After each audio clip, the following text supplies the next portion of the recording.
Bueno, pues muy buenas tardes a todos. Afrontamos la última estación de este día de hoy viernes. Mañana continuará. Hasta ahora hemos ido escuchando diversas ponencias. Todas estamos en una antigua iglesia y todas son buena doctrina y eran doctrina económica por parte de analistas muy finos, estudiosos de tendencias, estudiosos de cifras. Y en esta última jornada había que ver el mundo desde la óptica de la empresa, cómo desde la experiencia empresarial, desde la lucha en la trinchera, con todas esas tendencias que se han mostrado, pues se llevan a cabo. Y para eso pues tenemos a dos personas muy conocidas por todos ustedes y que creo que no hace falta prácticamente presentación. A Javier Targueta, ingeniero de minas, asturiano, pero medalla de oro de Andalucía, con corazón andaluz, corazón madrileño y corazón asturiano, creo que son sus tres principales adscripciones. Es consejero delegado de Atlantic Copper desde el año 90, es vicepresidente de marketing y de ventas de Freeport-McMoRan, que es la multinacional a la que pertenece Atlantic Copper. Ha sido consejero de Maxam, consejero de Duro Felguera, consejero de Asturiana de Zinc. Siendo minero, también ha sido presidente de la naviera Elcano, cuando esa naviera era la principal naviera española.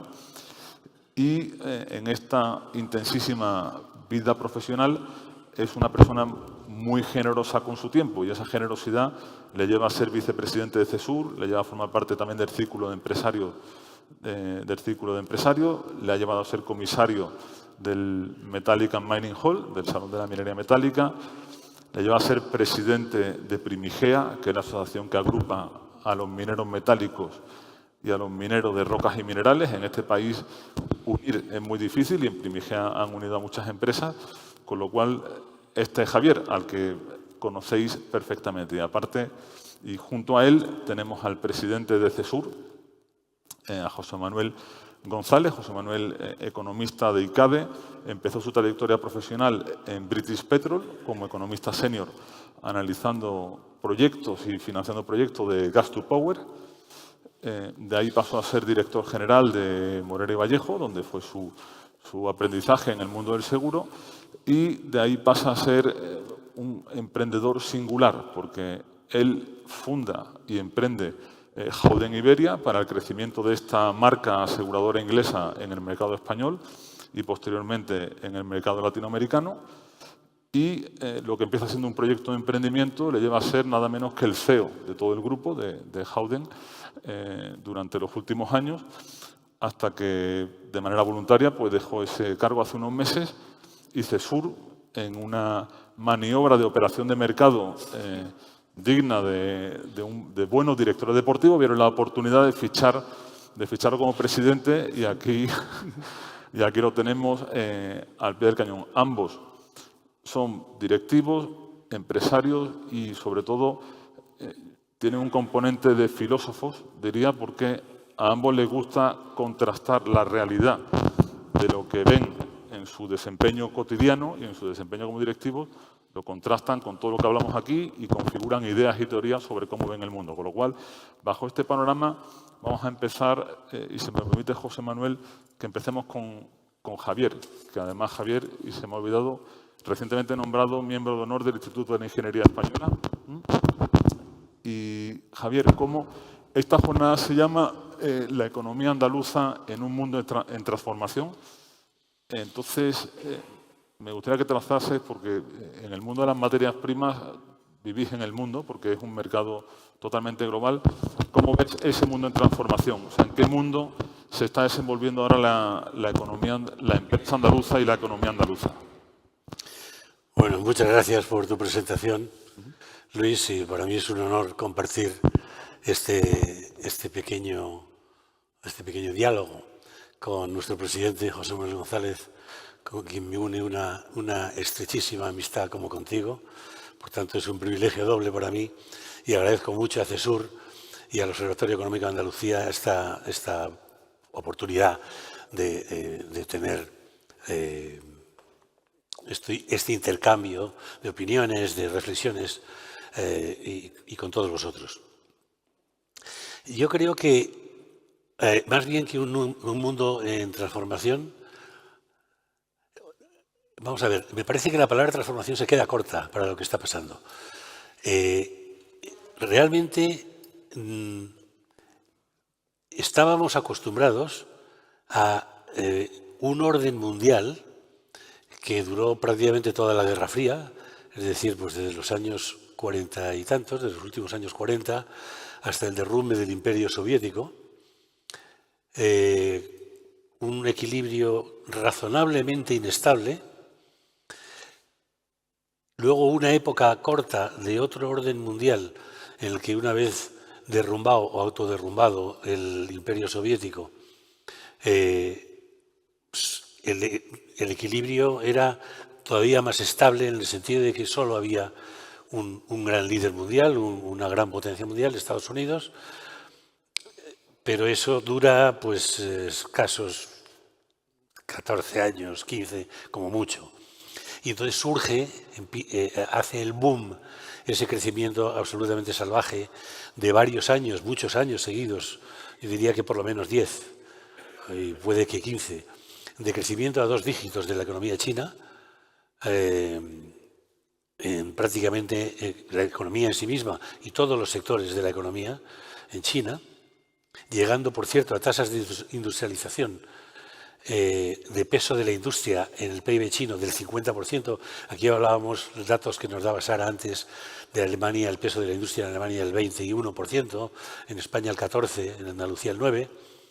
Bueno, pues China ya está descendiendo desde hace años ese porcentaje, no porque disminuya esa industria, sino porque crecen otros sectores. Pero algo así como en el año 15-16, el peso del PIB industrial en el PIB total de China era del 50%. Entonces, a ese fenómeno de China se le suman, quizá desde la crisis de 2008, como hito histórico, varias inestabilidades más o alteraciones del orden mundial, llevándonos a un enorme desorden mundial, con una irrupción de una tiranía en Rusia, en los despojos que quedaron de la Unión Soviética. Surge una tiranía, como todas las tiranías, incontrolable, arbitraria, mucho más que autocrática, corrupta y además agresiva. Surge o se lleva al límite la crisis de Oriente Medio, larvada durante muchos años, durante como mínimo la creación del Estado de Israel en el año 47, pero muy agravada con la revolución de los ayatolás en Irán y demás, ¿no? Lo que todos sabemos y que ahora mismo está en auténtica clímax negativo de crisis brutal, al borde de confrontación más que regional, ¿no? Últimamente se está hablando de la irrupción de Rusia en el Sahel, reemplazando el papel preponderante que tuvieron Francia y el Reino Unido. Cuestión que a mí me choca un poquito de todas formas, porque que Rusia, con una economía que es algo así como el 20 o el 25% mayor que la de España, es decir, a nivel mundial muy pequeña, pueda no solo acometer el terrible gasto de la guerra de Ucrania, sino encima meterse en una región del mundo como es el Sahel, tan complicada. Evidentemente supongo que se mete ahí para robar, ¿no? Es lo lógico.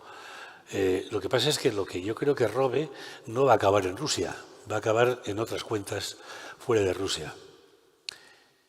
En definitiva, creo que tenemos un enorme desorden mundial y leyendo un artículo de Paul Tucker ayer en el Financial Times, el famoso economista y analista y ex alto cargo del Banco de Inglaterra, del Banco de Gobernador, creo que fue vicegobernador del Banco de Inglaterra, comentaba que en un foro muy reciente del Fondo Monetario Internacional y del Banco Mundial en Washington, le sorprendía que se hablara de economía en los términos en que se había hablado tradicionalmente en los órdenes mundiales que he comentado hace un instante, y no se consideraba todo este brutal desorden mundial en el cual el jugar con aquellas naciones o grupos de naciones que no se rigen por los principios del mundo libre, de la democracia y de la economía libre, del libre mercado,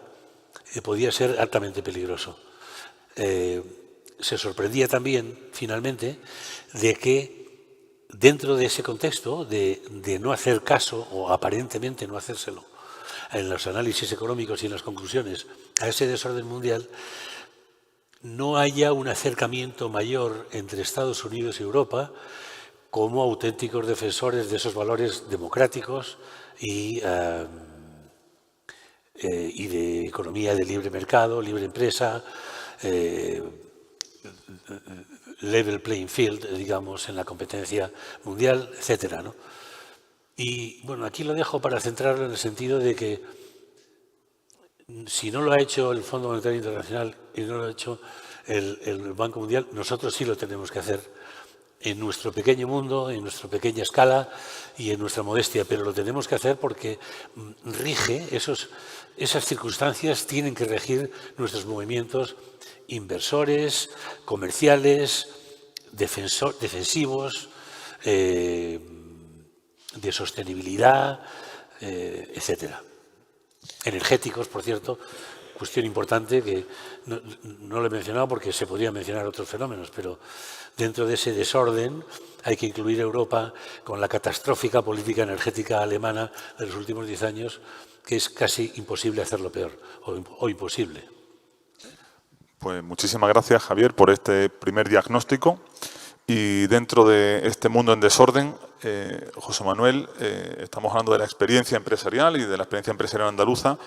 ¿Tú cómo radiografías la situación empresarial andaluza para crecer dentro de este contexto que es siempre complicado? O sea, ¿qué mimbres ves para transformar la situación en Andalucía desde el tejido empresarial? Bueno, o sea, con las limitaciones de quien ha estado metido dentro de una empresa que ha crecido, y no tengo la visión global y académica que hemos podido disfrutar esta mañana y esta tarde, pero también con el beneficio de quien ha visto una pequeña empresa convertirse en un monstruo de 16.000 empleados en 45 países y utilizando una especie de símil académico. O sea, yo, la situación empresarial, utilizo 3 elementos para ver si la cosa pinta bien o no. La primera es el nivel de ambición.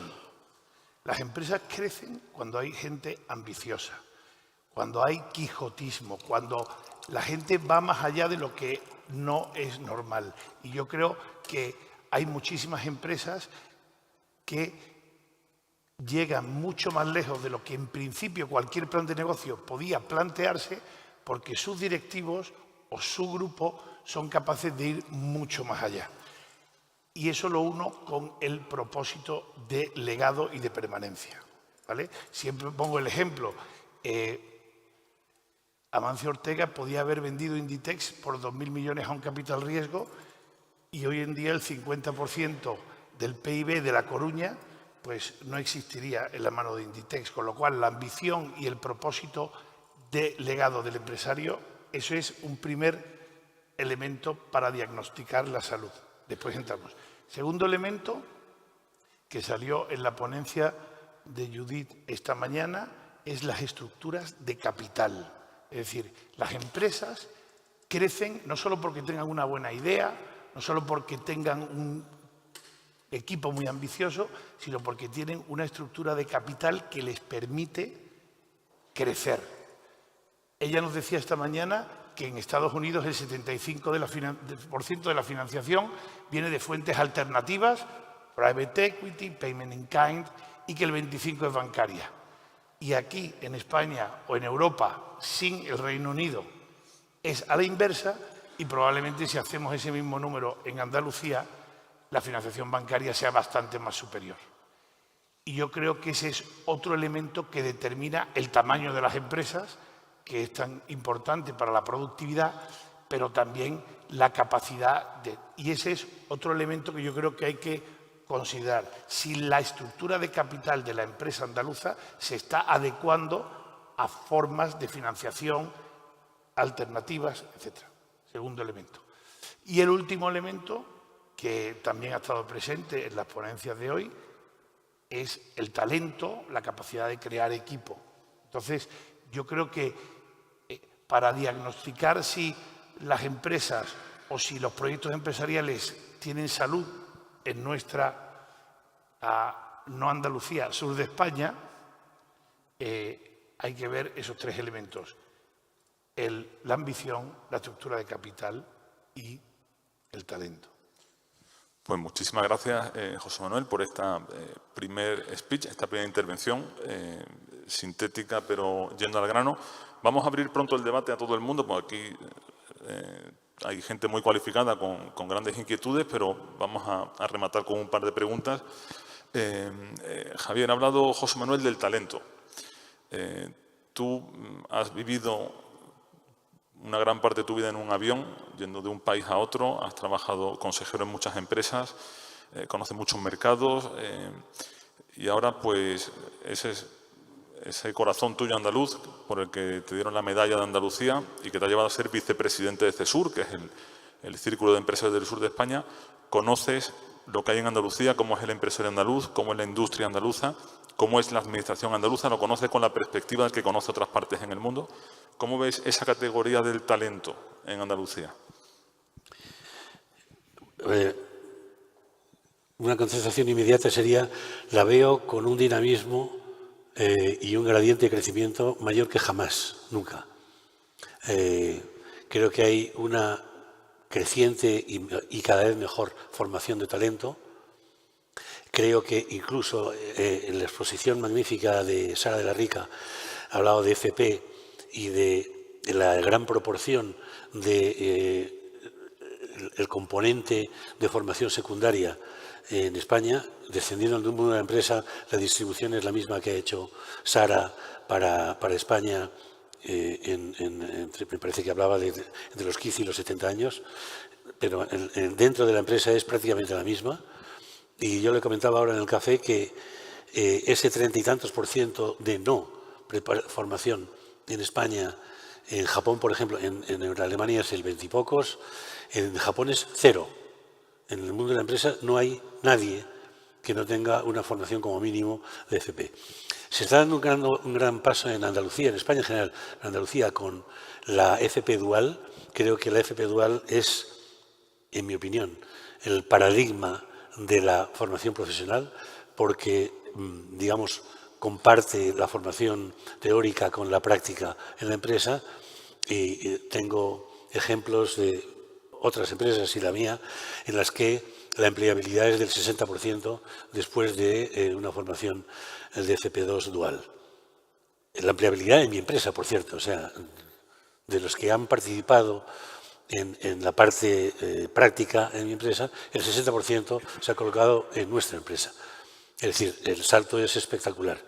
Creo que si logramos incrementar el ritmo de este fenómeno tan positivo, podemos llegar a unas distribuciones del empleo en el país, en España y en Andalucía en concreto, pues similares a los de países como Alemania o Francia, y por tanto no podemos más que subirnos a ese carro o acelerar la velocidad del carro y convertir la velocidad de carro a cohete, más bien, para ganar el tiempo perdido.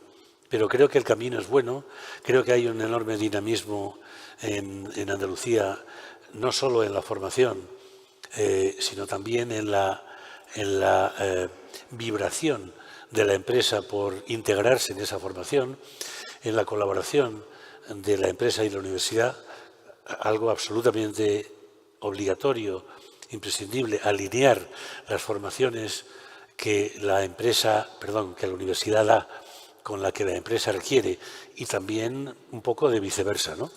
Un poco de viceversa, pero creo que eso está evolucionando para bien. Creo que la formación de cátedras de empresa en las universidades es un fenómeno enormemente positivo y que hay que impulsar y tener cada vez más. creo que está en un buen ritmo ese fenómeno en Andalucía. Creo que hay un gobierno de Andalucía muy preocupado por aligerar el peso de la administración y hacer la toma de decisiones de una forma mucho más ágil.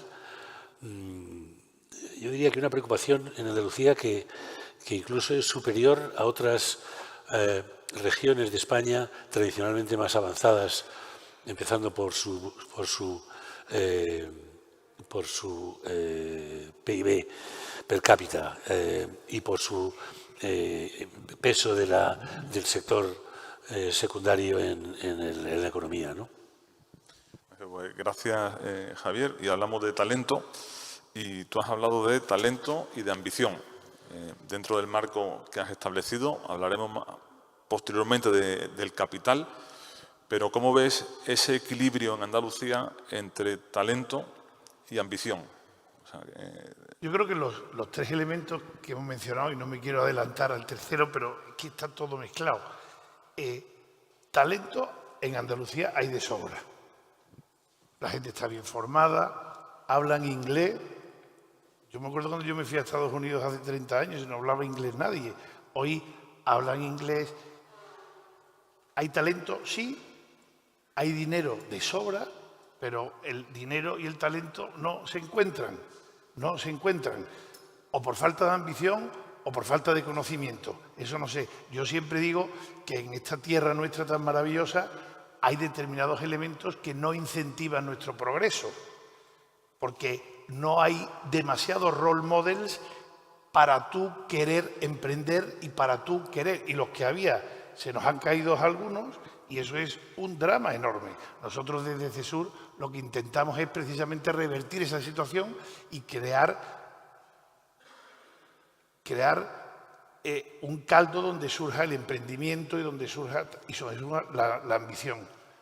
Después, yo en ambición nos doy un 5,5 de 10, porque también tenemos el problema. A mí me parece muy bien los sueldos medios y cierto, pero la realidad, yo que he vivido la esquizofrenia de vivir en Londres y vivir en Sevilla en la misma semana durante 6 años, es que el coste de vida aquí es enormemente enorme, pero es que no, y eso no lo puede reflejar ninguna. Y eso hace que sea más sencillo, el nivel de conformismo en nuestra tierra es mayor.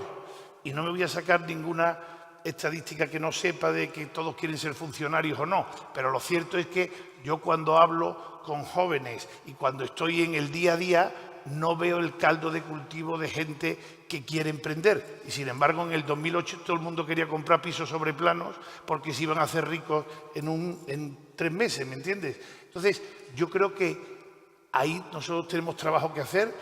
Instituciones como la nuestra y otras lo que tienen que hacer es trabajar con universidades, trabajar con instituciones educativas para que se cree un caldo de cultivo y que la gente emprenda, pero que emprenda a largo plazo, ¿vale? Porque yo siempre digo lo de la palabra exit, que está muy de moda en el capital riesgo, todos quieren hacer un exit. Entonces, ¿para qué vas a crear una empresa? O sea, una empresa se crea para que perdure y que siga adelante, ¿no? Entonces, yo creo que en ambición ahí andamos un poquito, pero es una variable que podemos trabajar. Y en talento yo creo que andamos muy bien, muy bien. Y ahora, si quieres, el capital riesgo. Ahora, yo propongo cerrar con la parte de financiación y le voy a preguntar a Javier por el potencial que hay para atraer inversión foránea y a ti porque termines de desarrollar esa última pata y cuando rematemos esta idea seguimos conversando pero en abierto, o sea, cualquiera puede levantar la mano e intervenir y convertir esto en un debate. Y entonces, has comentado antes, Javier, el esfuerzo que está haciendo la Junta de Andalucía por acelerar plazos, por ser una tierra amigable a la inversión, reducir dentro de sus competencias la carga fiscal. Eso está ocurriendo en la Junta, está ocurriendo en los ayuntamientos. Y, por otra parte, tú tienes tu experiencia, conocedor de muchos proyectos industriales y, sobre todo, del propio que tú diriges, ¿no? Del Anticoper. Entonces, ¿qué potencial hay en base a las renovables, en base a las características que tiene Andalucía y su gran diversidad de atraer masivamente inversión foránea que genere nuevo tejido productivo en Andalucía? Vamos a ver, en mi opinión, la capacidad teórica, primero, en primer lugar, teórica de atraer capital, creo que es gigantesca. Creo que la cantidad de dinero que está buscando inversión en el mundo es brutal.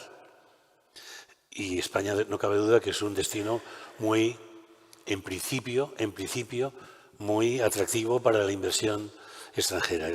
Hay mucho dinero que no sabe qué hacer en el mundo.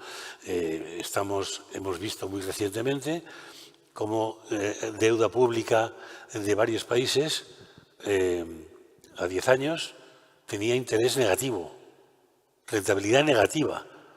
¿Qué quiere decir eso? Obviamente, pues que había mucha más masa de dinero que interés por él, obvio.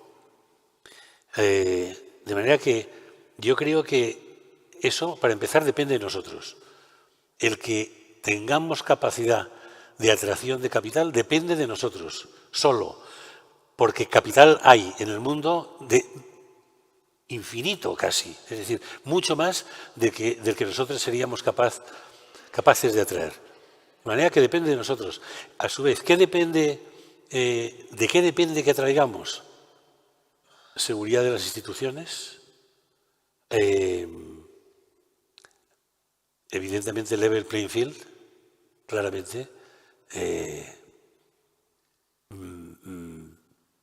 certeza en que no va a haber, digamos, volubilidad en las leyes, en las reglas de juego, que pueden evolucionar, pero no de una forma errática o con un peso en concreto del Estado que ahuyente esa inversión, de forma que creo que depende de nosotros, en definitiva. La capacidad es grande y creciente. Yo creo que la política de la Junta de Andalucía está siendo buena en ese sentido. El esfuerzo, desde luego, que ya inició en la legislatura anterior, por ejemplo, con la unidad aceleradora de proyectos y la creación del Project Manager, yo creo que esos fueron esfuerzos.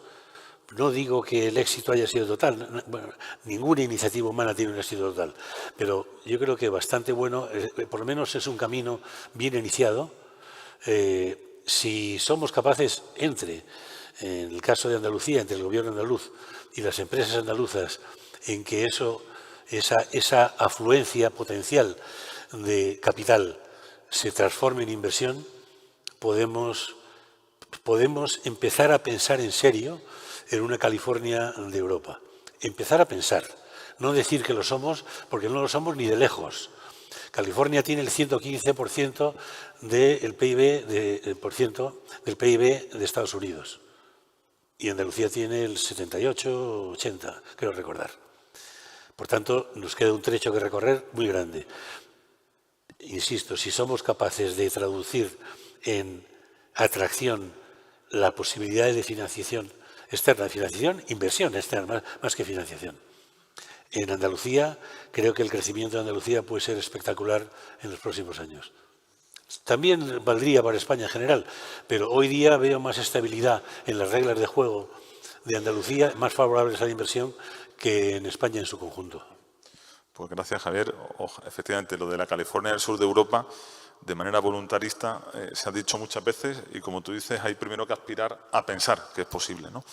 Y José Manuel, hemos hablado de la variable talento-ambición y decías que está necesariamente relacionado con la capacidad de captar de recursos y financiar, ¿no?, esos proyectos. No que financiar, o sea, yo es que creo que la estructura de capital de la empresa define cómo va a ser la empresa de grande 5 o 10 años vista.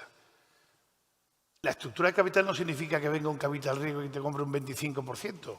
La estructura de capital significa cómo articulo mi empresa para, desde el punto de vista de capital, qué parte tengo que tener de deuda, qué parte tengo que tener de inversores, qué parte tienen que tener mis empleados para articular un proyecto a largo plazo. Y yo lo veo de la siguiente forma. Y como soy el menos académico, me voy a permitir hablar un poquito en plan bruto. en el mundo del siglo XX y XIX, el capitalismo era una cuestión de pasta, ¿vale? Tú montabas una fábrica, un buen ingeniero, un látigo y vámonos que nos vamos, ¿vale? Bien. En el mundo del siglo XXI, tú tienes un señor como Mark Zuckerberg que te crea una empresa y no necesita capital, porque otra cosa es que el capital acuda a él, pero es más el talento que el capital. Y en el centro estamos un montón de empresas que son las que constituimos la gran masa, donde tenemos que buscar fórmulas que unan el capital a largo plazo con el talento. Y yo creo que eso se hace de varias formas. La primera es desarrollando instrumentos fiscalmente efectivos para que los empleados de las empresas puedan acceder a su capital de forma eficiente y compartir parte del valor que crean. Eso lo han inventado los anglosajones, porque no solo son los americanos. Los famosos carry de los private equity son una forma de incentivar a la gente a la creación de valor. Y sin embargo, esa creación de valor sucede y los empleados de nuestras empresas se quedan sin nada de ese valor que se crea. Con lo cual, uno de los elementos de la estructura de capital tiene que ser el dotar de mecanismos para que parte de la base de empleados, ese valor que se crea, puedan hacerlo. Punto número 1. Después, necesitas socios a largo plazo, fondos de pensiones. CDPQ tiene 300 billones de dólares bajo gestión. Pero es que Ontario Teachers, hay muchísima gente, muchísimo dinero, como Javier bien apuntaba, buscando proyectos. Tienes que ayudarle. Y después necesitas financiación. Y el empresario necesita tener visión a largo y ser un poquito generoso, porque si lo quieres todo para ti, vas a limitar el valor de tu empresa. Y yo lo he vivido. La persona con la que yo empecé un proyecto hace 16 años, yo lo conocí cuando tenía 200 empleados y el 60% de la empresa. La empresa valdría 50 millones.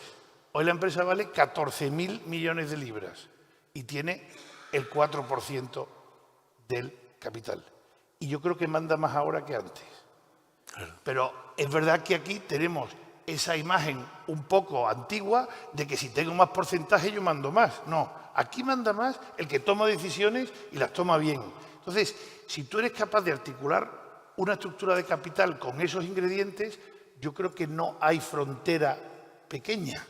Te puedes ir a cualquier sitio y con las capacidades que hay en Andalucía, técnicas de talento, es muy aplicable a cualquier empresa.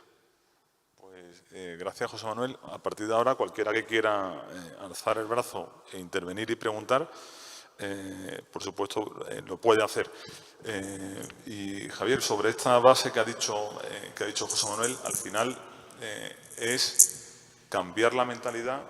O sea, al final es un cambio de mentalidad de lo mediterráneo a lo anglosajón, ¿no? O sea, lo que tú has comentado es un... Hay que coger, o sea, escúchame, si un tío hace una cosa bien, pues te copia, ¿no?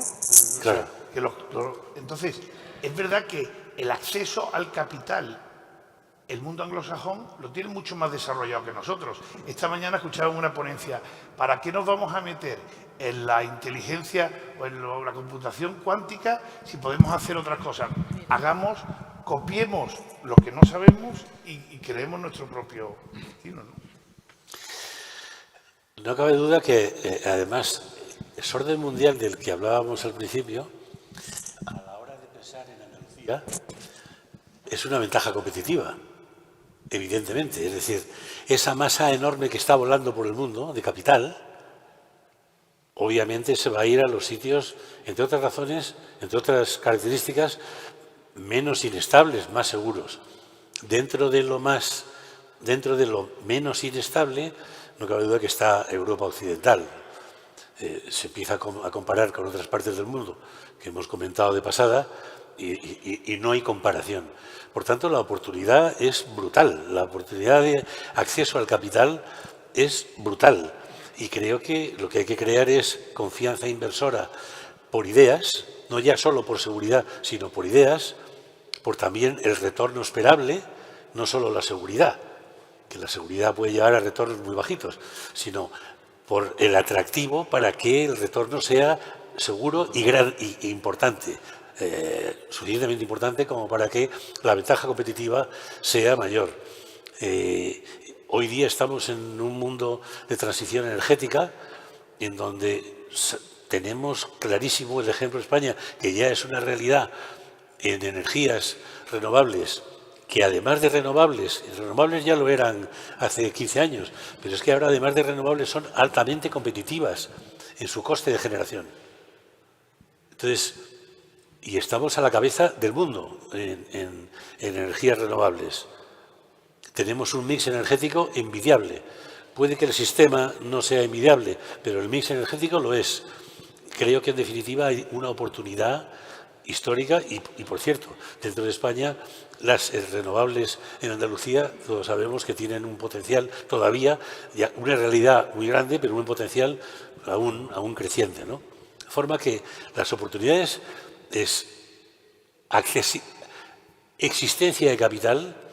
Creo que estamos en el trance a acceder a ese capital por el buen camino, pero que se dan ya unas circunstancias también de realidad, de ventaja competitiva, en el caso de la energía, componente absolutamente importante, que además da lugar a otros factores no exclusivamente económicos, sino sociales, como son los componentes de la sostenibilidad, aparte de lo que es de los componentes de la sostenibilidad, digamos, en términos de retorno y en términos de formación de capital, en términos también de conservación del entorno, ¿no? Y la verdad es que creo que no tendríamos perdón de Dios si no aprovecháramos esta situación para un salto, una serie de saltos seguidos, vamos, grandes en los próximos años, porque además esta transición energética es duradera. Tenemos décadas por delante para completarla. Gracias, Javier. Tiene Fernando Seco, director general de CESUR. Tiene una pregunta, pero no, sí, perdón. Hablando de capital, hablando de oportunidad, que estoy absolutamente de acuerdo,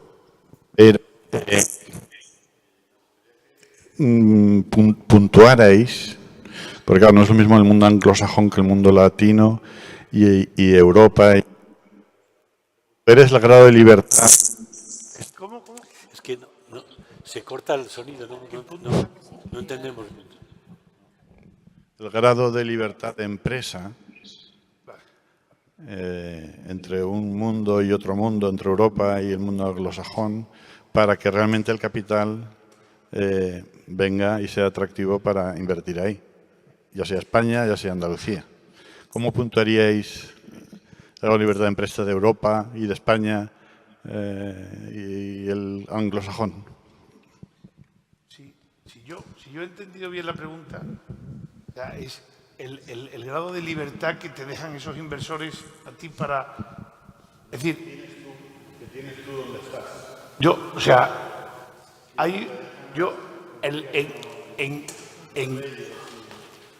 sea, bueno, yo no sé si lo he entendido bien, lo mismo respondo otra cosa, no sería la primera vez que pase eso en algún sitio, ¿no? Al lado de mi casa hay un parque donde hay un panteón en Green Park que dice que la libertad es la posesión de aquellos que luchan por ella. Entonces, cuando nosotros estábamos creciendo en la empresa y ves los capitales riesgo y todo el mundo te habla que te meten y que te van al final, en el mundo latino y en el mundo anglosajón, los resultados son los que cuentan. Tu libertad te la ganas tú. Entonces, yo creo que, no sé si esa era la pregunta, pero si tú tienes un proyecto y tú quieres meter a stakeholders, sean private equity, sean fondos o sea dinero de tu vecino, tú tienes que estar permanentemente en clave de crecimiento. Y cuando la estructura de capital no te exige crecimiento, pues tú no tienes ese incentivo adicional. Entonces, no sé si era esa, pero... El inversor, las leyes en las cuales tú te desenvuelves la cultura en la cual tú te desenvuelves, la capacidad de crecimiento del país en el que tú te desenvuelves, o sea, que, por ejemplo, es distinto el nivel de crecimiento ahora mismo que ha cogido Madrid, por ejemplo, respecto a la periferia, de un país anglosajón que va mucho más rápido, donde se mueve más rápido todo, donde es más fácil todo, que en una Europa muy regulada, etcétera, etcétera. A eso voy.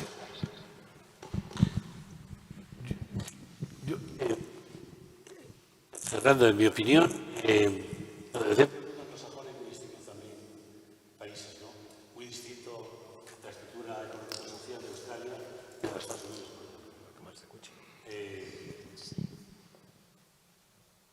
y desde luego ambas, sobre todo Estados Unidos, con Europa.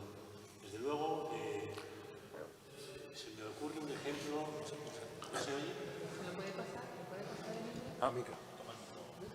No sé, decía que creo que hay que distinguir también dentro del mundo anglosajón lo que puede ser Australia de lo que es Estados Unidos. Australia con políticas sociales mucho más avanzadas, mucho más desarrolladas, más igualdad en el buen sentido que Estados Unidos. Y ambas, por otra parte, muy dinámicas. Europa, desde luego, está retrasada al respecto, sobre todo en el aspecto burocrático. Yo no diría tanto en el aspecto de los servicios sociales, que, como mencionaba hace un instante, en Australia están muy desarrollados también. No sé si tanto como en la Europa continental o casi, pero mucho. Y mucho más ambos que Estados Unidos, como todos sabemos.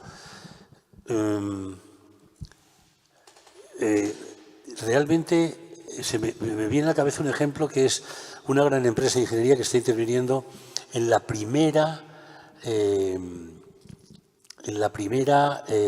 planta de generación de regasificación de gas natural licuado.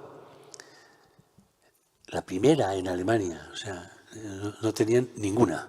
Todo el gas viene por tubo de Rusia, y solo de Rusia además. Este primer ejecutivo de esta empresa de ingeniería española, que participa en la construcción de esa primera planta de regasificación, estaba sorprendido por la burocracia salvaje en Alemania para echar a andar un proyecto que es de suma urgencia para Alemania. Vamos, varios tendrían que ser, pero uno de ellos de suma urgencia. Y estaba un español asustado de la burocracia. O sea, imaginemos dónde estamos, ¿no? De forma que yo creo que ahí hay sí un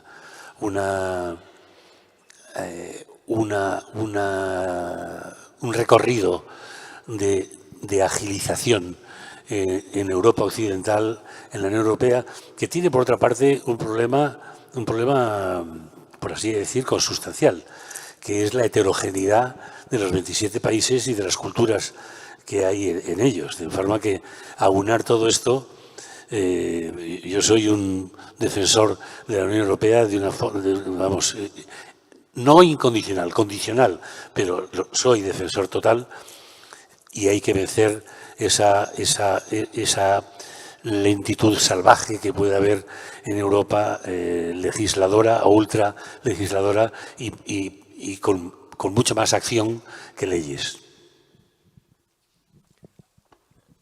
Gracias, Javier. Hay una pregunta. Sí, más que una pregunta era por responder a lo que preguntaba Fernando. No sé si es lo mismo, el grado de libertad. Es que hay un indicador, un ranking mundial de libertad económica en el mundo que lo hace una fundación, se llama la Fundación Heritage, desde hace muchos años, que tienen en consideración las leyes, la calidad de las leyes, su complejidad, las restricciones, los permisos, etcétera, etcétera, ¿no? Y no estoy seguro de recordar exactamente la posición de España, pero creo recordar que era el número 29 y ha pasado recientemente al número 34 en el mundo. Eso es lo bueno de organizar unas jornadas con los economistas, que son capaces de ponerle cifras a las reflexiones. Se estudian todos los rankings. Hay una pregunta del periodista Juan Luis Pavón. Bueno,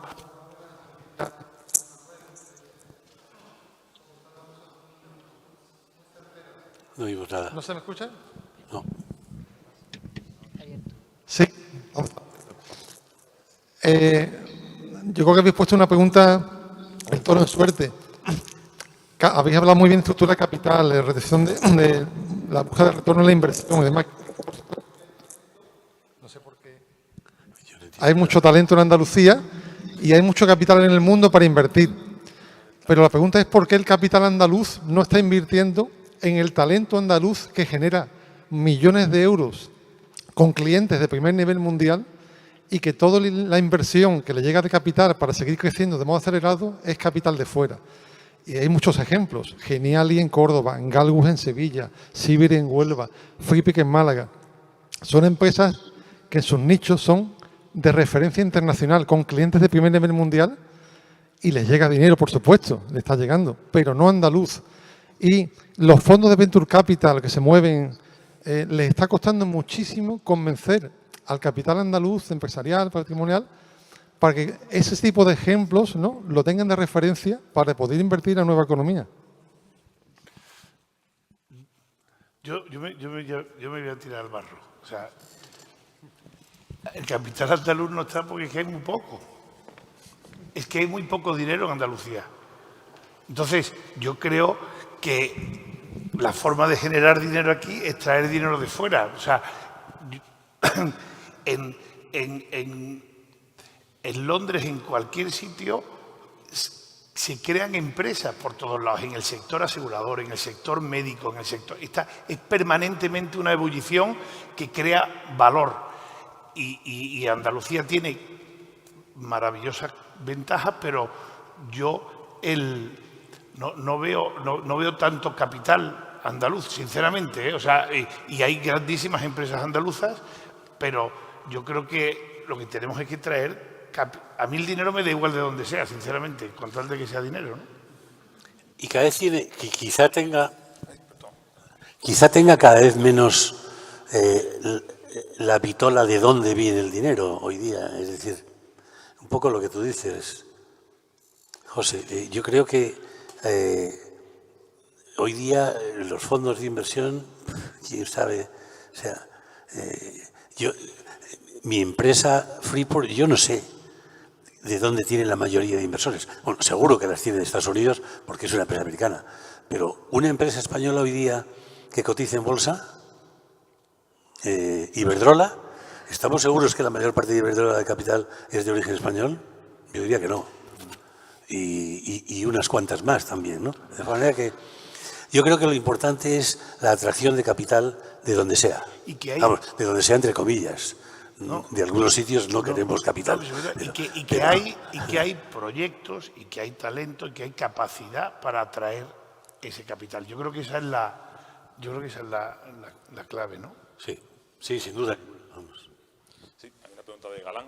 Sí, bueno, me ha gustado mucho la intervención de los dos y aunque decís que no soy académico, habéis estructurado muy bien el discurso, con lo cual os felicito. Y mi pregunta va en relación a los dos, porque los dos pertenecéis a dos grandes empresas. Uno se ha creado de repente, por decirlo así, en muy poco tiempo. La otra lleva más tiempo en un sector importante, pero son dos empresas a nivel mundial de gran importancia. José Manuel señalaba los tres elementos que a mí me han gustado mucho: la ambición y el propósito, la estructura de capital y el talento. Son dos preguntas relacionadas, lo que os quiero preguntar. Yo he hecho en falta en Andalucía grandes campeones de sectores. Si tenemos empresas que adquieren un determinado tamaño y, por tanto, que tienen ambición, los empresarios tienen ambición, que tienen una determinada estructura de capital, algunas de ellas ya sabemos que han tenido dificultades, pero que tienen una y tienen además los conocimientos necesarios y que además tienen talento, buenos directivos. Pero después no pegan el salto, no llegan a pegar el salto para convertirse, como hay en Galicia o como hay en el País Vasco o como hay en otras regiones, que se convierten en esos campeones, sean nacionales o multinacionales, y que tienen gran importancia. Por eso mi pregunta va en doble sentido. Si consideráis que esos campeones son importantes, es decir, la existencia de esas empresas, algunos ya sabéis en la mente lo que tenemos aquí, y segundo, ¿por qué? ¿Por qué sectores como el agroalimentario, donde aquí tenemos una potencia enorme, o en otros sectores parecidos, no hemos pegado un salto para convertirnos en grandes referentes? Yo creo que es la dicotomía entre la estructura en Alemania, que hay mucho Mittelstand, ¿vale? O los franceses, que tienen las grandes empresas, ¿no? Yo creo que lo que necesitan son empresas grandes. Y en Andalucía una Mittelstand alemana sería una empresa grande de todas formas. Porque la gente necesita referencias, porque la gente necesita role models, porque todas esas empresas crean un ecosistema alrededor que genera innovación, que genera educación. Entonces, yo creo que esas empresas son necesarias. Una de las estadísticas que salía hoy del número de empleados en esas empresas de 0 a 9, eso es el talón de Aquiles. O sea, nosotros tenemos que tener muchos empleados en empresas de más de 250, porque la calidad del empleo es muy superior. La calidad del empleo, la calidad de las prestaciones, porque las empresas cuando son grandes se pueden... Yo soy un defensor de que hay que adquirir tamaño. Y para adquirir tamaño, como decía antes, era esa triple fórmula de ambición, estructura de capital y talento. Totalmente de acuerdo. Y creo que en la fantástica exposición que ha hecho Sara de la Rica se mostraba la inversión de pesos de los sectores primario, secundario y terciario en Andalucía respecto al resto de España, o respecto a, me parece que también lo comparaba con Alemania y Francia.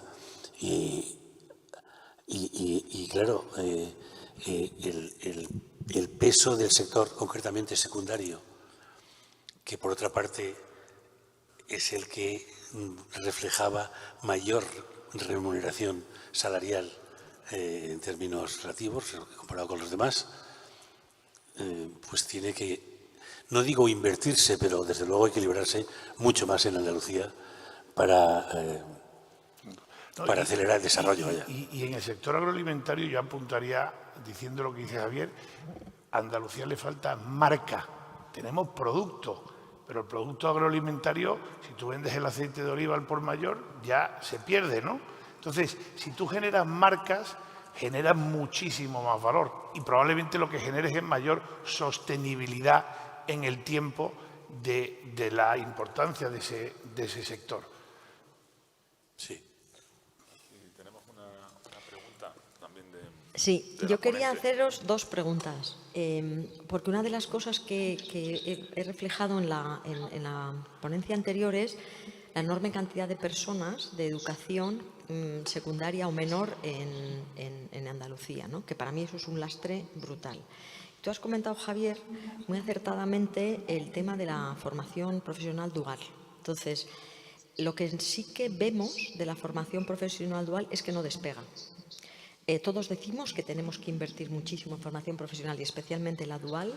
Y aquí hay un problema de que hay una exigencia a los empresarios de que realmente monitoricen a las personas. Eso es un coste para la empresa y yo creo que es un coste difícil de asumir para las muy pequeñas empresas. Entonces, mi pregunta para los dos, que habéis estado o estáis en grandes empresas, es ¿cómo veis desde vuestra empresa, desde dentro de la empresa, este tema de cómo poder despegar? Porque la dificultad de despegar, en parte, viene por dificultad de encontrar empresas que acojan a personas en la FP dual. Esa es la primera. Y la segunda pregunta tiene que ver con los salarios. Porque yo creo que ha comentado digamos, a la mañana, un tema de por qué se van los jóvenes y por qué no retenemos el talento, y los salarios son un problema. Y cuando yo discuto con los empresarios vascos me dicen que ellos pagan unos salarios estupendos y que forman y que tal, y es todo mentira. No es verdad que pagan salarios estupendos y hasta hace poco me decían que no se iban los jóvenes fuera y yo les decía que ¿cómo que no se van los jóvenes fuera? Mi hijo tiene un grupo de 40 del País Vasco y están todos en Madrid. Digo, pero ¿cómo me puedes decir que no se va nadie del País Vasco? Bueno, finalmente han tenido que tragar y han tenido que aceptar que la gente joven se está yendo. Y se está yendo porque los salarios son muy bajos. Entonces, ¿qué diríais vosotros sobre el tema salarial? Porque como no paguemos bien a nuestros chicos no van a quedarse para el talento. Y si hace falta algo importante en Andalucía, es crear empresas grandes con personas que se queden. ¿Qué tenéis que decir dos empresarios respecto a esos dos temas? En mi opinión, el problema grande, sinceramente, está en la mediana y pequeña empresa, como también has comentado tú. Es decir, yo hablo por mi empresa, pero creo que el panorama es muy parecido a lo largo y ancho de España y a largo y ancho de la gran empresa, que es la apuesta como mínimo por el FP y preferiblemente por el FP2. Vamos, en mi empresa no entra nadie que no, a nivel mínimamente ejecutivo, salvo personas de nivel de secretariado, ¿no? Pero, que es una forma de FP también, por cierto. O sea que, pero desde luego FP2 como mínimo, vamos. Con tendencia a que ese 30 y tantos % que tú comentabas en tu presentación de enseñanza secundaria, muchas veces ni mucho menos completada, por cierto, ni mucho menos completada, desaparezca, se vaya a cero. Claro, evidentemente para esto hacen falta recursos porque evidentemente los niveles salariales de cualquier FP2 es superior por definición que cualquiera que no haya tenido formación ninguna, que no haya tenido más que enseñanza secundaria o ni siquiera, ¿no? Y ahí entramos también en la problemática de la pequeña empresa. Es decir, claro, si existe, y todos sabemos, creo que, no sé si se ha mencionado en alguna conferencia anterior, pero el miedo en España a rebasar los 50 trabajadores y pasar de pequeña a mediana a efectos sindicales es terrorífico. Eso no cabe duda que es un freno para todo lo que estamos hablando, es un freno para la calidad del empleo y es un freno para la calidad del nivel de la empresa en cuanto a su masa de conocimiento por la vía de sus empleados, ¿no? De forma que a mí me parece clave la apuesta por la FP como mínimo. Creo que estamos todavía en España, como comentaba antes, en los albores de la autoexigencia para que todo el empleo sea como mínimo. Aparte que es una cuestión social, ya no es una cuestión empresarial solo, es que creo que no es justo que no haya la gran masa de la población que tenga acceso como mínimo a la FP. Creo que no es justo, creo que no podemos estar contentos con la estructura social de nuestro país si no tenemos la enorme masa de la población con acceso como mínimo a la FP, y redunda en lo primero que he empezado a decir, que es en la calidad del empleo y desde luego en la calidad de la calidad empresarial, que se va a traducir desde luego no ya solo en resultados, sino en todo tipo de calidades, en la calidad medioambiental, en la calidad de la formación continuada dentro de la empresa, en la competencia internacional, en la productividad, es decir, un sinnúmero de virtudes que se basan en el conocimiento.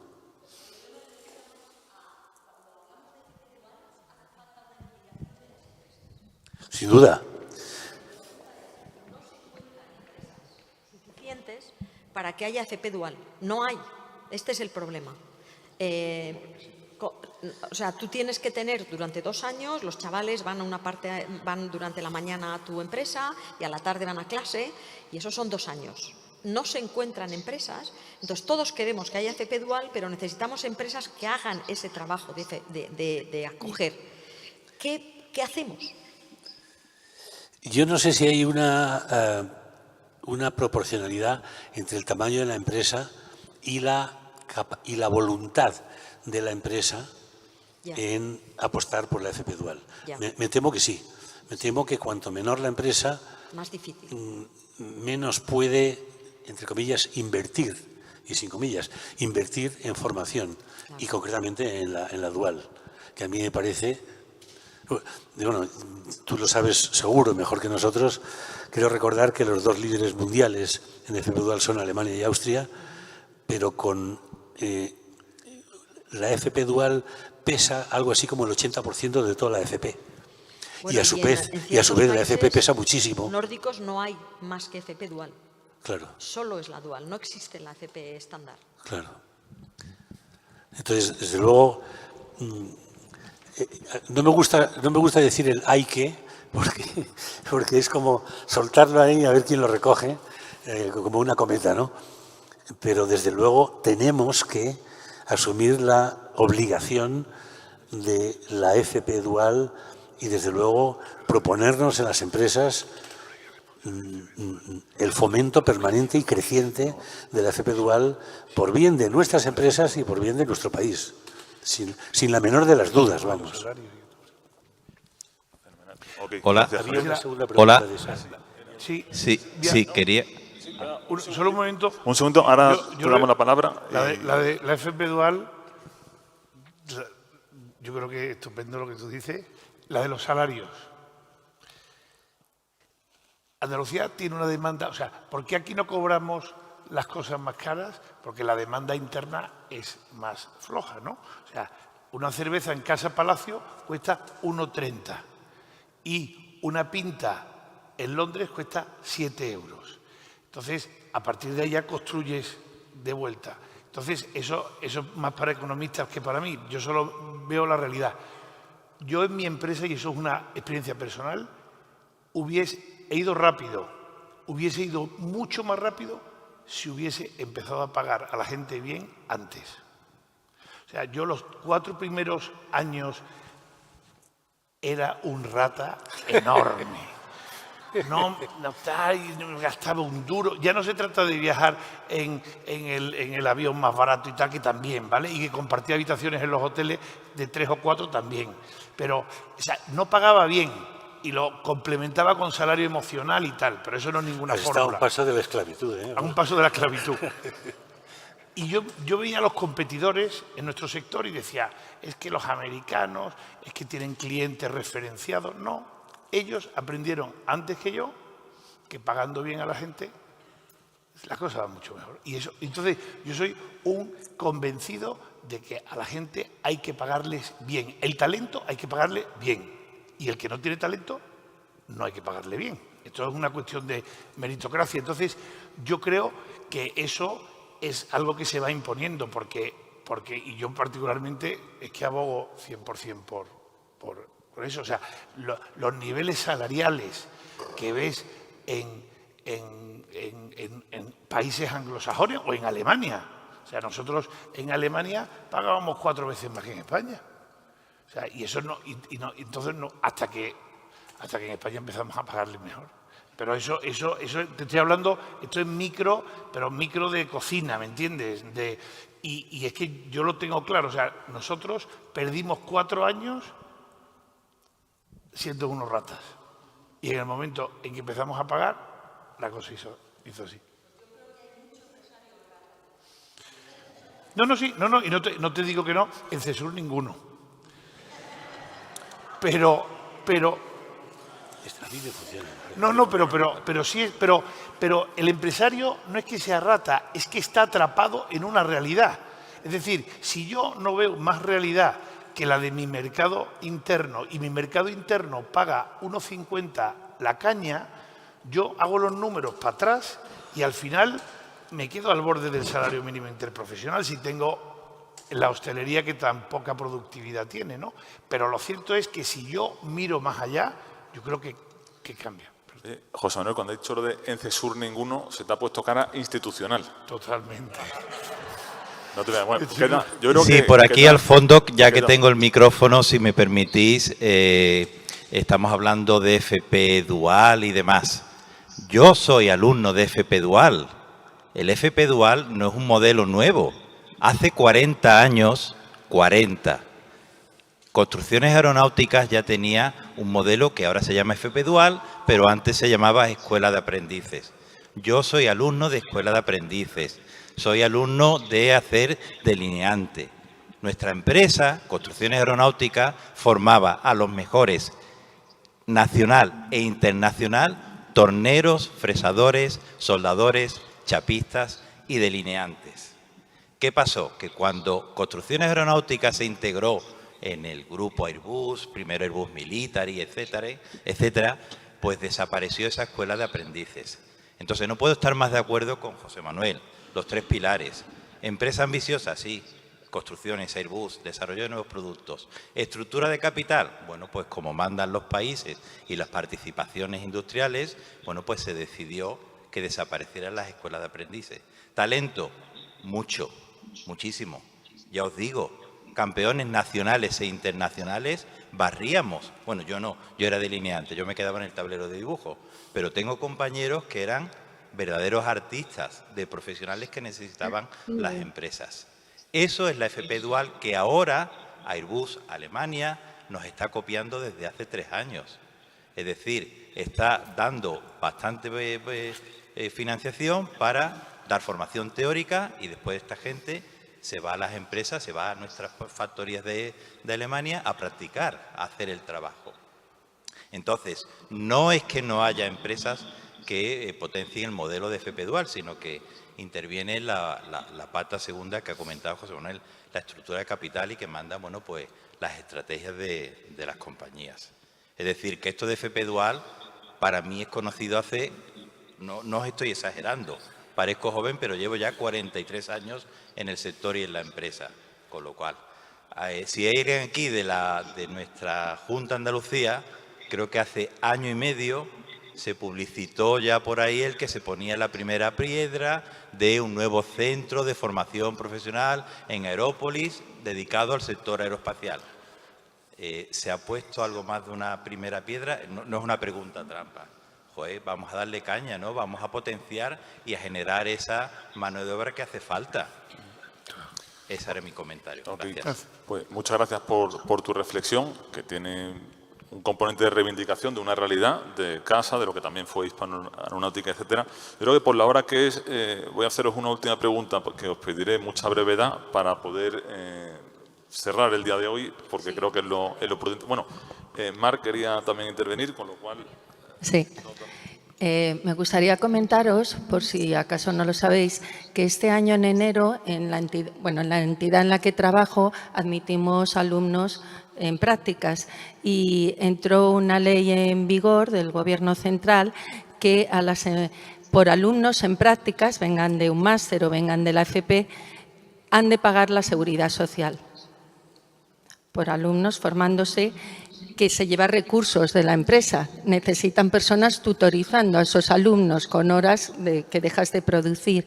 Entonces, mi reflexión es, si grabas con seguridad social el hecho de tener alumnos haciendo prácticas, es más difícil que una empresa pequeña o mediana admita alumnos en prácticas, porque encima te cuesta dinero. Entonces, ¿cómo pensáis vosotros, por la experiencia que tenéis, que influye el pago de la seguridad social del IRPF cuando es alto para que el desarrollo empresarial, para que se acceda al trabajo? Entiendo que influye muchísimo, es mi opinión, porque si tienes que pagar una seguridad social alta, pues te inhibes de contratar a personas. ¿Y cómo es? Porque hablas, José Manuel, en Londres, digo, ¿se paga allí menos? Igual se puede contratar a más gente, ¿o no es así? ¿Cuál es vuestra impresión? ¿Pagando menos los empresarios pueden contratar a más personas? ¿Pueden admitir alumnos en prácticas que desde enero ya hay que pagar seguridad social por ellos? Gracias. Al igual que soy un amante de pagar sueldos altos, creo que las prácticas, ya sean FP o en la universidad, son una parte fundamental en cómo se estructura la sociedad empresarial. Y de hecho yo soy un ejemplo, porque yo hice prácticas cuando estaba en la facultad y esas prácticas fueron determinantes o han sido determinantes para la carrera profesional que yo he tenido después. Mi hijo estudia en una universidad en Lancaster, en Inglaterra, y tienes 2 opciones. Estudias economía 3 años o estudias economía con placement 4 años. Y todos los que estudian con placement, que digamos que es como una beca o como un internship, acaban con un grado de colocación de casi el 100% y los otros mucho menor. O sea, yo creo que que la empresa, igual que la universidad y la empresa tienen que estar juntas, yo creo que los alumnos y la empresa tienen que estar juntos para reducir toda esa disociación de la que hablaba Sara entre lo que yo estudio y en lo que trabajo, ¿no? Y entonces yo particularmente, y ahora hablo, yo creo que las empresas, si decimos que buscamos talento, tenemos que estar dispuestos a buscarlo de verdad, no solamente a decirlo. Entonces, yo si tengo que pagar la seguridad social de unos 6 meses, yo creo que tampoco sería un elemento para yo dejar de contratar a alguien, ¿eh? Igual que tampoco las leyes me frenan, ¿me entiendes? Otra cosa es que me hagan la vida más complicada o que eso me lo haga más complicado.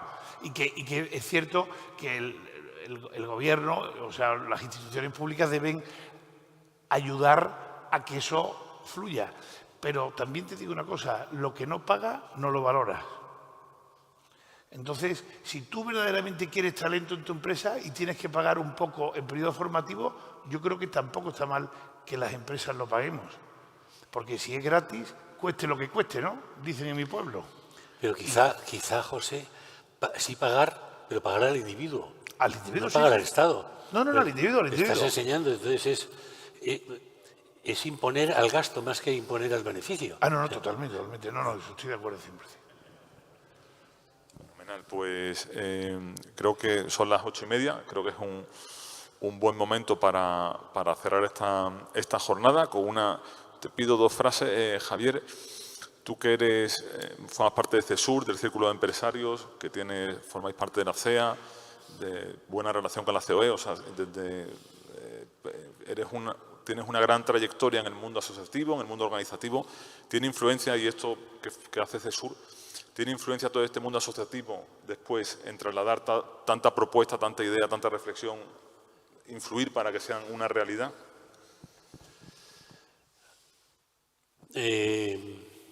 Sí, la respuesta es sí, pero en mi opinión, con una preferencia muy grande a el esquema asociativo, por ejemplo, que representa CESUR respecto a las llamadas, que a mí no me gusta demasiado, patronales.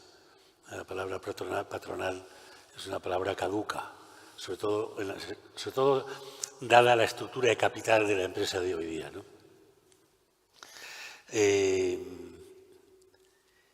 ¿Y